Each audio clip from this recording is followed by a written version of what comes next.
Hi everyone, welcome back to Kanen Coffee. Here I have a Futura espresso machine, and this was brought in simply because it wasn't working.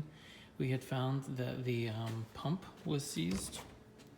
This pump right here, scale had built up inside and it had been shipped, so it was sitting a while, and scale had just kind of closed up the pump, and so the motor wasn't actually able to turn it.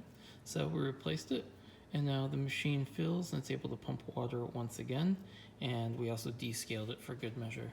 So here it is, and you can see that it's on, up to pressure.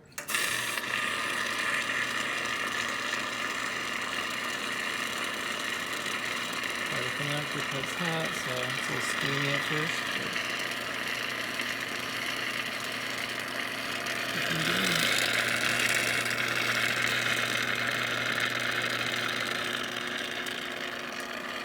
See, as the group head cools off, as fresh water runs through it, the steam subsides.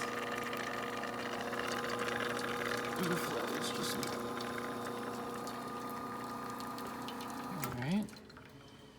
We'll do a little hot water and steam also. Nice. And steam. Alright, there you have it, looking good. Thanks for tuning in to Kanen Coffee. Please like our videos, and if you like our videos, please subscribe to our channel.